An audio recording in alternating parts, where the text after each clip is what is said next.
الحمد لله رب العالمين والعاقبة للمتقين ولا عدوان إلا على الظالمين والصلاة والسلام على أشرف الأنبياء والمرسلين وعلى آله وصحبه أجمعين. الله سبحانه وتعالى فلندرين ذرة بريتي فالندين بالقلب صلوات السلامات bitë dërguarin Allah sallallahu alaihi wasallam dërgojnë. Vazhdojmë me dispozitat e agjerimit dhe rregullat që kanë bëjnë me agjerimin. Kur kemi fol për kushtet e agjerimit, kemi përmend se për atyre kushteve të cilat i kanë vendosur dietarët ose i kanë përmendur duke i nxjerrë nga Kur'ani dhe Suneti i pejgamberit sallallahu alaihi wasallam, dihet se patjetër kusht është që njeri me qenë i shëndosh për ta agjëruar. Edhe prej kushteve është që me qenë muqim, vendas. Sot do të përmendëm disa prej rasteve apo persona të cilët lirohen nga agjerimi, mirë po që obligohen t'i kompenzojnë për aq ditë sa nuk e agjerojnë gjatë Ramazanit. Persona të cilët ose raste të cilët lirohen nga agjerimi gjatë muajit Ramazanit, Allahu Teala i ka përmend në Kur'an disa prej tyre. Prej tyre e ka përmend ai i cili është i sëmur edhe ai i cili është në udhtim. Se kusht për me agjëru do të me qenë shëndosh, edhe me qenë domethënë prezent në vendin tonë. Thot Allah subhanahu wa taala: "Faman kana minkum maridan aw ala safarin fa iddatun min ayamin ukhra." Dhe ai i cili është i sëmur apo është në udhtim e ka për obligim t'i kompenzoj për aq ditë sa e ka prish pas muajit të mëdha të Ramazanit. Dhe kjo është lehtësim që Allah subhanahu wa taala e ka bërë për udhëtarin edhe për të sëmurin. Fillimisht do të flasmi për dispozitën e udhëtarit në sa i përket domethënë agjerimit. E kuptuam se Allah subhanahu wa taala e ka bërë lehtësim që udhëtari të masazhëroj. Mirë po, shtrohet pyetja: a lejohet që gjatë udhëtimit me agjëru? Shtrohet pyetja: a lejohet që gjatë udhëtimit me agjëru? Mendimi i shumicës së dietarëve dërmuese, xhumhurit, se për udhëtarin lejohet të agjëroj. Lejohet të agjëroj. Dhe argument ka plot nga Suneti i pejgamberit sallallahu alaihi wasallam. Prej tyre, hadithin të cilën e ka nxjerrë Imam Buhariu dhe Muslimi nga Aisha radhiyallahu anha se Hamza ibn Amr al-Aslami radhiyallahu anhu i ka thënë pejgamberit sallallahu alaihi wasallam: ka thonë, e asumu fi safar, ka thonë, ata agjëroj unë duke qenë në udhtim. Pejgamberi sallallahu alaihi wasallam ka thonë: in shi'ta fasum wa in shi'ta fa'aftir. Nëse dëshiron, agjëro, e nëse dëshiron, prishe, domethënë mos agjëro. Kuptohet, domethënë udhëtari në esencë ka të lejuar me e prish. Mirë po a bën me agjëru, sipas shumicës dërmuese dietarëve, xhumhurit se lejohet me agjëru nëse ka mundësi me agjëru. Gjithashtu hadithin të cilin e kanë transmetuar Abu Sa'id al-Khudriu dhe Jabir ibn Abdullah se pejgamberi sallallahu alaihi wasallam apo këta kanë dëshmuar, thotë kal safarna ma rasulillahi sallallahu alaihi wasallam, thotë kanë bënë udhtim me pejgamberin sallallahu alaihi wasallam, domethënë duke qenë Ramazan, duke qenë agjërueshëm. Fa yasumu sa'imu wa yaftiru al-muftir. Dhe ka prej tyre thotë që agjëronin dhe ka prej tyre thotë që e prishnin. Dhe nuk e kritikonin as ai që agjëronte atë të cilin e ka prish, po as ai i cili e ka prish ato të cilin e ka agjëru. Edhe kjo është argument që për udhëtarin lejohet të agjëroj, po dhe lejohet me prish ta marrë me lehtësim. Dhe një mendim tjetër të cilët kanë shku dhahirit, kuptohet se mëdhëpi dhahirive e morën gjithherë tekstet nga ajo që ka shihet nga jashtë, pa hyrë në detaje në analizimin e tyre apo mbështeten në tekstet në aspektin e jashtëm. Dhahirit kanë shku me mendimin se udhëtari nuk e ka të lejuar me agjëru. Përderisa ka ardhur ajeti kuranor që nëse je i semur apo udhëtar ti kompenzosh me aq ditë jashtë Ramazanit. Edhe kanë argumentuar me pjesën e ajetit me aq ditë jashtë Ramazanit, sikurse i vjen se nuk bën të agjërosh gjatë muajit të Ramazanit. Mirë, po ata mbështet edhe në disa hadithe. Edhe pse këto hadithe pastaj do t'i sqarojmë se ku e kanë vendin e vet, mirë, po ata e kanë marrë si mbështetje. Hadithin e parë që pejgamberi sallallahu alaihi wasallam ka thënë: "Laysa min al-birri as-siyamu fi safar." Nuk është prej mirësisë që ta agjërosh duke qenë, domethënë, në udhtim. Pastaj hadithin tjetër që pejgamberi sallallahu alaihi wasallam e në një rast prej rasteve gjatë një udhëtimit një person e kupton i ka të fikt. E kupton? Edhe e ka mundu agjërimi i tij. Edhe pejgamberi sallallahu alaihi wasallam e ka kritiku edhe e ka quajtur si mëkatar.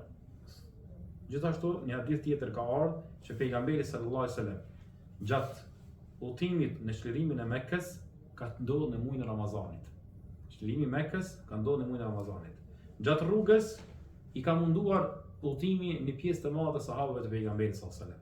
Edhe duke parë pejgamberin në gjendjen e tyre, e ka marrë një vorbull me ujë dhe e ka pi i pari. Dhe kanë pasu sahabët e pejgamberit sallallahu alaihi wasallam një pjesë e tyre. Mirë, po një pjesë e tyre nuk ju kanë përgjigj, kanë agjëru. Pejgamberi sallallahu alaihi wasallam kur është lajmëruar për këta, ka thënë ulaike usatun. Ata janë gjunaqar, ata janë gjunaqar. Po ata janë mëkatar, ata janë mëkatar. Cila është më e vërteta se për këtë seshe? Themi se më saktë në këtë çështje është mendimi i xhumhurit, shumicës, që për ata i cili ka mundësi të agjëroj, atëherë le të agjëroj. Mirë, po hadithi që ka thënë pejgamberi thonë leysa minel birri as-siyamu fi safar, nuk është prej mirësisë të agjëroj për ata i cili nuk është në udhëtim. Kjo është përgjigje atij personit i cili ka rrot fikt nga nxehtësia edhe nuk e ka prish. Kjo ka ardhur në këtë rast, domethënë është specifik për një rast të caktuar. Gjithashtu hadithi të cilën e kanë nxjerrë Imam Buhariu dhe Muslimi nga Abu Darda se pejgamberi sallallahu alaihi wasallam thotë kena dalë me pejgamberin alayhi salatu wasallam me një udhëtim në muajin e Ramazanit, ka qenë nxehtësi shumë e madhe, saqë dikush prej neve thotë e ka vendosur dorën e tij mbi kokë për shkak të nxehtësisë. Thotë dhe nuk ka pas prej neve dikush agjërueshëm përveç pejgamberit sallallahu alaihi wasallam edhe Abdullah ibn Rawahas. Andaj, nga kjo kuptojmë se sikur të ishte agjërimi i ndaluar gjatë udhëtimit, atëherë vetë pejgamberi sallallahu alaihi wasallam s'kish me agjëru. Mirë, po kjo thash mvaret krejt për ato sa ka mundësi dikush me agjëru apo nuk ka. Edhe hadithet janë të shumta që kanë ardhur në këtë kontekst, që pejgamberi sallallahu alaihi wasallam e ka përmend e sidomos në rastet kur udhëtimi ka qenë çështje lufte. Për shembull, betejë e Bedrit ka ndodhur në Ramazan. Çlirimi i Mekës ka qenë në Ramazan. Edhe pejgamberi sallallahu alaihi wasallam i ka thënë sahabëve, tash jemi duke u takuar me një armik.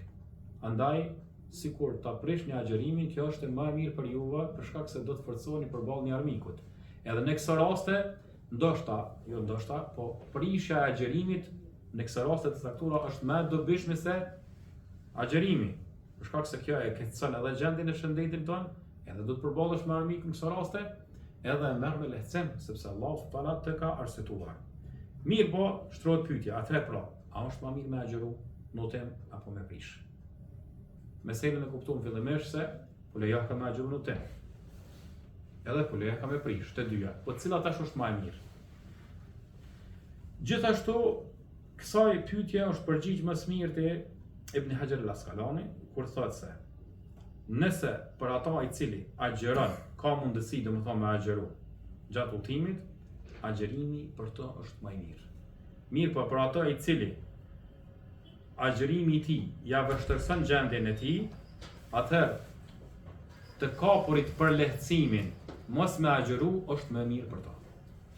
Themi se është më mirë për me agjëru për ata i cili ka mundësi për shkak arritjes së shpërblimit të agjërimit gjatë muajit të Ramazanit, sepse normal ai i cili agjëron gjatë muajit të Ramazanit, edhe nëse është në udhëtim, shpërblimin e ka më të madh se sa kur e kompenzon jashtë muajit të Ramazanit, për shkak të fadlit vlerës që ka, domethënë dita e muajit të Ramazanit. Gjithashtu, këtë mendim e forcon edhe hadithi e Abu Sa'id al-Khudriut, që pejgamberi sallallahu alaihi wasallam ka thonë kanë auto me pejgamberin sallallahu alaihi wasallam, kanë marrë pjesë edhe në betejë, edhe ka pas prej neve thotë që ka agjëru, edhe ka pas prej neve që e ka prish.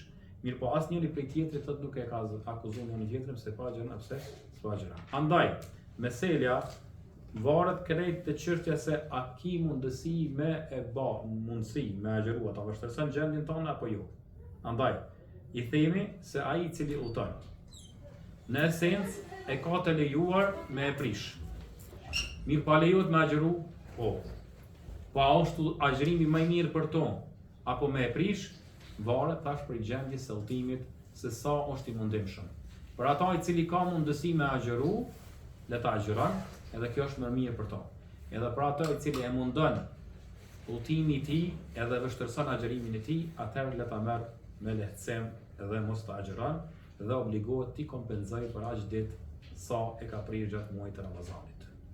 Ai i cili dëshiron të udhëtoj, edhe ka bën jetë për udhëtim, edhe di që udhëtimi i tij është i gjatë. Edhe din që ai udhëtim ka mundësi me e mundu. A lejohet me e prish duke qenë në shtëpi, e pastaj të nisë udhëtimin e tij?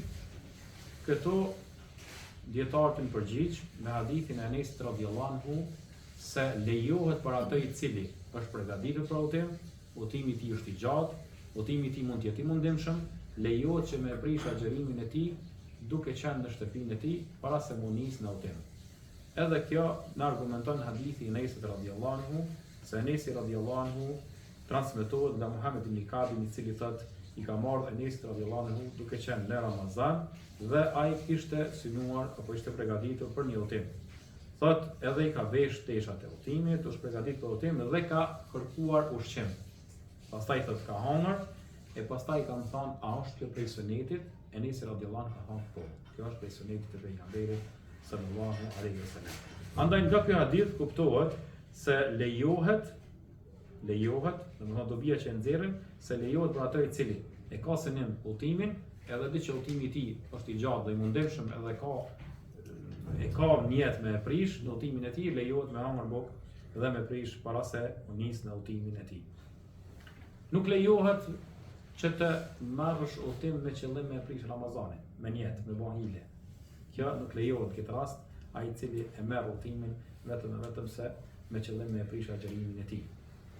Për ata të cilët janë vazhdimisht në udhëtime të gjata, ka njerëz të cilët vozisin autobus, ka njerëz që vozisin kamiona, ka njerëz që vozisin aeroplana dhe trena, për aq kohë sa është në udhëtim i lejohet me prish agjërimin e tij edhe lejohet me marrë me lehtësim, mirë po duke pas parasysh që me kompensu për aq ditë sa e prish gjatë muajit të Ramazanit. Ky ke rasti i parë apo personat e parë të cilët lejohen me e prish gjatë muajit të Ramazanit.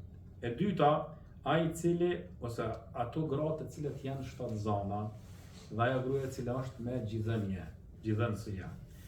Edhe për këto dy gjendje, për atë gruan që është shtatzane dhe për ajo që është me gjithënje, i lejohet me prish nëse agjërimi i saj ja vështërson, nëse agjërimi i saj ja vështërson gjendjen e saj dhe ja dëmton apo ja keqëson gjendjen e fëmisë.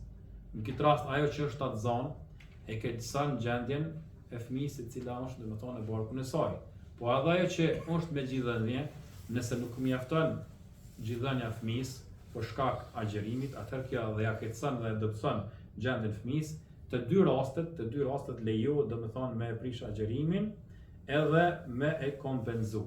Pastaj tek puna e kompenzimit kanë folë dietarë se me çka duhet me kompenzu. Mirë, po fillimisht hadithin që pejgamberi sallallahu alaihi wasallam na tregon se e ka lejuar apo i ka arsyetuar ajo që është me gjithënje dhe atë me të cilën Allahu Teala e ka furnizuar me fëmijën që është shtatzan, hadithin të cilën transmeton se pejgamberi sallallahu alaihi wasallam ka thënë inna Allahu wada'a anil musafir shatr as-salat. Allahu Teala e ka shkurtuar namazin e udhëtarit, ja ka lehtësuar dhe e ka lehtësuar për ajo që është me gjithënje dhe për ajo që është shtatzan, ja ka lehtësuar që të mos e agjëroj nëse don, domethënë mos me agjëroj. Mirë, po shtrohet pyetja. A lejohet me marrë që në fillim me këtë lehtësim apo duhet me agjëru ajo e cila është shtatzan apo ajo e cila është, domethënë, me gjithënje? Fillimisht obligim e kanë edhe ajo që është shtatzan, edhe ajo që është me gjithënje, që të agjëroj. Domethënë, esenca është që ajo duhet të agjëroj. Mirë po, nëse i keqësohet gjendja, atëherë hyn në grupin sikurse ai i cili është i semur. Hyn në grupin e të semurëve, të cilën Allahu Teala i ka arsyetuar. Mirë po, në esencë e ka obligim të agjëroj, edhe ajo që është shtatzan, nëse din se mund të ta përballojë agjërimin, edhe ajo që është me gjithënje. Po nëse ajo friket edhe që rrezikon fëmijën e saj, normal pas analiza, pas konsultave me mjekët e të tjera, atëherë lejohet asaj domethënë me e prish. Mirë, po a duhet ta kompenzoj apo duhet që ajo me pagu ose me ushqy, mirë themi, me ushqy një agjërues ose një të varfër? Këto dietarët kanë pru mendime të ndryshme. Një mendim është se disa prej dietarëve kanë thënë se ajo duhet ta kompenzoj edhe me agjerim, po edhe të ushqej. Mendimi i dytë është i dietarëve se jo, mjafton vetëm ta kompenzoj me agjerim, edhe mendimi i tretë, të cilën kanë shku Ibn Abasi edhe Abdullah ibn Umeri prej sahabëve të cilën e kanë pasur mendim të prerë, se gruaja shtatzanë edhe gruaja e cila është me gjithënje duhet vetëm të ushqej dhe nuk e ka obligim ta kompenzoj. Mendoj se këto dy mendimet janë më të sakta, mirë po prapë në themi se ma sakta Allah dhe më smiri është se duhet ta kompenzoj me agjerim. Mirë po nëse s'ka mundësi me kompenzu me agjerim, spaku le ta merr mendimin e Abdullah ibn Umerit dhe Ibn Abbasit, spaku të ushqejnë të varfër për aq ditë sa e ka prish. Për shkak se dietarët kur e kanë analizuar gjendjen e gruas e cila është shtatzanë, ajo mas shtatzanis që lind, gjatë shtatzanis s'ka mujt me agjeru. Tash, mas shtatzanis ajo ka me prit kohën e leonis, prapë s'mundet me kompenzu. Mas kohës leonis ajo ka fëmijën tash për gjini, edhe duhet gjithënje. Prapë ndoshta ja shërson gjendjen e fëmijës, edhe s'mundet me agjeru dhe me kompenzu.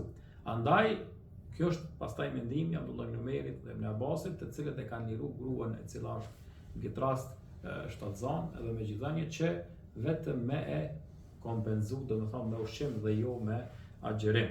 Allahu dhe më smiri, kjo është domethënë sa i përket këtyre dy rasteve, këtyre gjendjeve, të cilat kanë bëjnë me gruan e cila është shtatzanë dhe ato e cila është me gjithënje. E treta për ato i cili është i semur.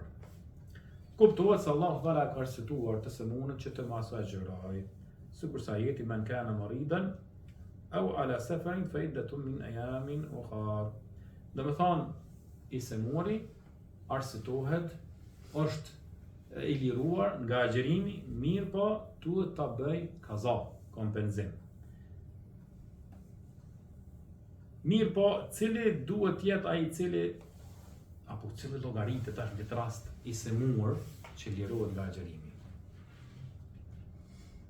Disa prej dietarëve kanë thënë, sikurse Imam Maliku, Shafiu edhe Abu Hanifja, se agjerimin e liron semurin nëse i semundja është e rëndë, edhe ja kërcën gjendjen e tij, edhe friket që t'i shtohet më shumë smundja e tij apo friket për jetën e tij. Imam Ahmedi ka thënë, kuptohet çdo smundje e cila është e vështirë, e zëshme. Kurse dhahirit kanë thënë se çdo smundje qoftë e rëndë apo jo e rëndë, e liron prej agjerimit për shkak ajetit që ka ardhur. Mirë po, disa prej dietarëve bashkëkohor kanë vendosur një rregull. Kanë thënë fillimisht, nëse sëmundja, domethënë, nëse agjerimi shkakton për shembull tek njëri dhimbje të kokës ose temperaturën e rrit pak, nuk mund që e dëmton, edhe ka mundësia me agjeru, mundet me bardh me agjeru, domethënë atëherë duhet të agjeroj, nuk arsitohet. Lloji i dytë, nëse agjerimi është i vështirë për to, mirë po nuk e dëmton, nuk ja vështirëson gjendjen e smurit. Atëherë ka thonë, këtu nuk pëlqehet me agjeru, edhe pëlqehet që me e prish. Mirë pa bën me agjeru, bën. Nëse agjerimi domethënë nuk ja vështirëson gjendjen e tij, nuk ja prish shëndetin e tij, mirë po mund të jetë i rëndë për to. Në këtë rast nuk pëlqehet me agjeru. Edhe lloji i tretë është nëse agjerimi i tij ja rëndon gjendjen e tij, e dëmton ato, sikurse ata të cilët për shembull ka njerëz të cilët kanë problem me dializë, që janë në dializë, kanë problem me veshka, ata të cilët kanë problem me sheqer që në shkallën e 2 dhe 3, që detyrohen me marrë insulina. Në këto raste, domethënë, agjerimi ja dëmton shëndetin e tij, e rrezikon shëndetin e tij, ja rrezikon gjendjen e tij, atë në këto raste nuk lejohet me agjeru. Është haram me agjeru, me dëmtu shëndetin e tij. Edhe kjo është, mendoj, ajo ma e sakta në lidhje me këtë çështje, mirë po obligohet që agjeruesi ti kompenzoj për aq ditë sa e ka prish. Mirë po, tash, a duhet ta kompenzoj apo të ushqej agjeruesi? Dallim ka me sëmundja për agjeruesin, i cili është i semur. A duhet me kompenzu apo duhet me ushqy? Nëse agjerimi i tij, nëse sëmundja e tij është e vazhdueshme, është sëmundje kronike, edhe nuk shpreson që ai të shërohet ndonjëherë. E kupton? Ky person nuk e ka për obligim me e bën kaza. Mirë po, ky hyn në rendin e atij plakut i cili është në shtyrën e moshë dhe s'ka mundësi me agjeru dhe duhet të ushqej.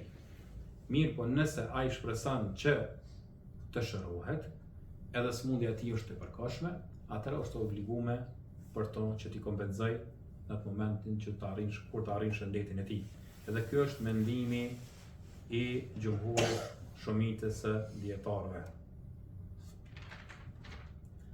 Edhe lloji i tretë apo i katërt në fakt që përjashtohet nga agjerimi dhe obligohet me kompenzim është gruaja e cila është me menstruacione, edhe gruaja e cila është gjatë lehonisë. Andaj, ajo e cila është me menstruacione dhe që është gjatë lehonisë e ka haram të agjeroj. Nuk e ka këtu zgjedhja, bën me agjeru mos me agjeru. E ka haram të agjeroj. Për ata, Aisha radiallahu anha transmeton se thot në kohën e pejgamberit sallallahu alaihi wasallam ka fol për gratë. Ka thënë kur na ka arrit cikli mujor, thot pejgamberi sallallahu alaihi wasallam na ka urdhnu që t'i kompenzojmë ditët e agjerimit, që do të thotë se kena pas haram me agjeru, mirë po mi kompenzu ditët e agjerimit dhe nuk na ka urdhnu me i kompenzu namazet përsa nuk jena fal. Nëse gruaja arrin që të pastrohet deri në agim, edhe pastrohet një kohë para se me ardh agimi, dita e re për me agjeru, duhet të bëj niyet për agjerim dhe të agjeroj. Edhe nëse sa pastru, do të thonë nuk ka bërë dush. Edhe ajo gruaja e cila gjatë ditës së agjerimit, pak para se me perun dielli, i vinë menstruacionet, duhet ta kompenzoj atë ditë edhe nuk i llogaritet domethënë atë ditë se e ka agjeru. Për shkak se në momentin që i menstruacion domethënë prishet agjerimi dhe kitë ndaluar me agjeru. Kurse ajo gruaja e cila ka çrregullime, janë sekrecione të cilat nuk ndihet apo është e ditme se nuk është kohë e menstruacioneve, as nuk është kohë e lehonisë, atëherë ajo e ka për obligim të agjeroj dhe të falet dhe nuk lirohet nga agjerimi i saj. Këto kanë disa prej atyre rasteve të cilat njeriu apo këta persona lirohen nga agjerimi, kuptohet edhe personat të cilët janë të shtyrë në moshë, plaku dhe plaka. Dihet se edhe këta lirohen nga agjerimi, ata të cilët nuk kanë mundësi me agjeru. Mirë po, më e mira asaj është që ata të ushqejnë një të varfër për aq ditë sa nuk kanë agjeru. Edhe nëse hyn krejt Ramazani, atëherë duhet t'i kompenzojnë me ushqim. Kështu ka vepruar Anesi radiallahu anhu, i cili kur është shtynë në moshë dhe nuk ka mundur të agjeroj, i ka tubu 30 agjerus dhe i ka dhënë një shujt se cilët prej tyre. Patjetër nuk është që me i dhënë ushqim, mund është me i dhënë edhe ushqim me blej, nuk patjetër me i dhënë darkë, po as nuk është patjetër që me i mbledh 30 agjerus, mund është me agjeru me ushqy një person për aq ditë sa nuk e ke agjeru. Edhe kjo është normal për ata i cili shtynë në moshë dhe nuk ka mundësi asesi me e kompenzu me agjerim. Mi po ai cili është i varfër dhe s'ka mundësi me kompenzu heq, ai lirohet komplet nga obligimi ndaj agjerimit. Kjo është më e sakta, Allahu edhe më smiri, me kaq po mjaftoheni sot me këtë kapitull. Qulu qawli hadha, astaghfirullahi li wa lakum, innahu huwal ghafurur rahim, wa akhiru da'wana alhamdulillahi rabbil alamin.